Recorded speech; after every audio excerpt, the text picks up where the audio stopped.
آج ہم برصغیر کی تاریخ کی ایک بہت ہی اہم، بہت محترم روحانی شخصیت حضرت خواجہ معین الدین چشتی اجمیری رحمۃ اللہ علیہ، جنہیں ہم سب خواجہ غریب نواز اور سلطان ہند کے نام سے جانتے ہیں، ان کی زندگی اور ہندوستان میں اسلام کی اشاعت میں ان کے کردار پر بات کر رہے ہیں۔ ہمارے پاس جو معلومات ہے وہ زیادہ تر مستند تاریخی تذکروں اور سیرت کی کتابوں سے لی گئی ہیں، اور مقصد یہ ہے کہ ہم سمجھ سکیں کہ ان کی زندگی کیسی تھی، ان کا وہ تبلیغ کا انداز کیا تھا، اور ان کی تعلیمات کے اثرات کتنے گہرے تھے۔ تو آئیے شروع کرتے ہیں۔ جی بالکل، دیکھیں برصغیر میں اسلام کی جو ترویج ہوئی ہے نا، اس میں صوفیہ کرام کا کردار تو مرکزی رہا ہے، اور حضرت خواجہ غریب نواز رحمۃ اللہ علیہ وہ تو اس سلسلے کی آپ سمجھیں سب سے نمایاں شخصیات میں سے ہیں۔ ان کی خدمات نے یہاں کی تاریخ پر بہت گہرے نقش چھوڑے۔ اچھا، تو پہلے ذرا ان کا تعارف ہو جائے۔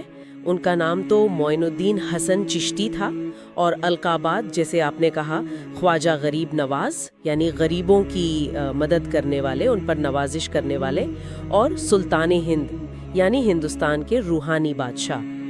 تاریخ میں آتا ہے کہ پیدائش ان کی 537 ہجری یعنی تقریباً 1141 عیسوی سیستان میں ہوئی، اور وصال ہوا 627 ہجری 1236 عیسوی اجمیر شریف ہندوستان میں۔ جی، اور ان کا ہندوستان آنا بھی ایک اہم واقعہ ہے۔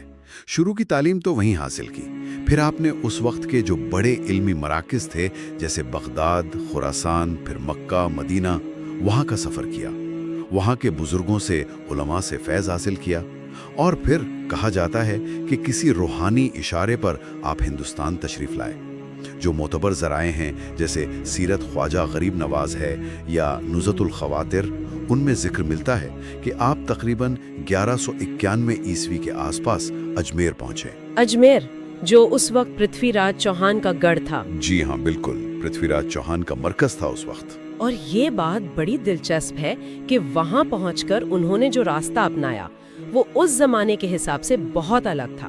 یعنی ذرائع یہی بتاتے ہیں کہ دین پھیلانے کے لیے تلوار یا کوئی زور زبردستی نہیں، بالکل نہیں، بلکہ اپنا کردار، اپنی محبت، لوگوں کی خدمت، اور وہ جو ان کی روحانیت تھی اس سے لوگوں کو متاثر کیا۔ ان کی خانقاہ اجمیر میں قائم ہوئی، وہاں لنگر چلتا تھا، یعنی سب کے لیے مفت کھانا، مذہب کی کوئی قید نہیں تھی۔ جی، یہ بہت اہم نکتہ ہے، اور ذکر کی محفلیں ہوتی تھیں، تو ان چیزوں نے عام لوگوں کو بہت کھینچا۔ ان کا وہ قول بھی تو بہت مشہور ہے۔ کون سا؟ کہ جو بھوکے کو کھانا کھلائے، پیاسے کو پانی پلائے، اور جس کے پاس کپڑے نہیں اسے کپڑے پہنائے، وہی اللہ کا دوست ہے۔ بالکل صحیح، اور یہ طریقہ جو تھا نا، یہ اصل میں اسلام کی جو بنیادی تعلیمات ہیں انہی کی عملی شکل تھا۔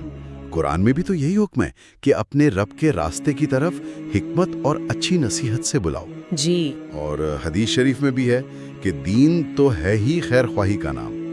تو خواجہ صاحب نے بس انہی اصولوں پر عمل کیا۔ انہوں نے وہاں کے لوگوں سے، چاہے وہ ہندو ہوں، جینی ہوں، دوسرے مذاہب کے ماننے والے ہوں، ان کے ساتھ اتنا اچھا سلوک کیا، سچائی، صبر، اسی چیز نے دل جیت لیے۔ یہ صرف زبانی تبلیغ نہیں تھی، یہ عمل تھا۔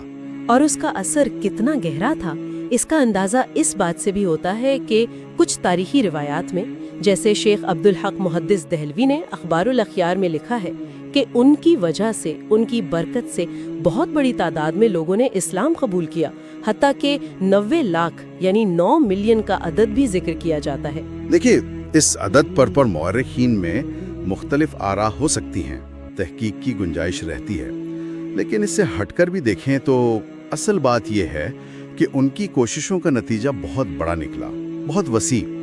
انہوں نے ہندوستان میں چشتیہ سلسلے کی بنیاد رکھی، جو آج تک یہاں کے مقبول ترین صوفی سلسلوں میں سے ایک ہے، اور ان کی تعلیمات نے صرف اسلام نہیں پھیلایا بلکہ انسانیت کا درس دیا، محبت، امن، رواداری، بھائی چارہ، یہ پیغام عام کیا۔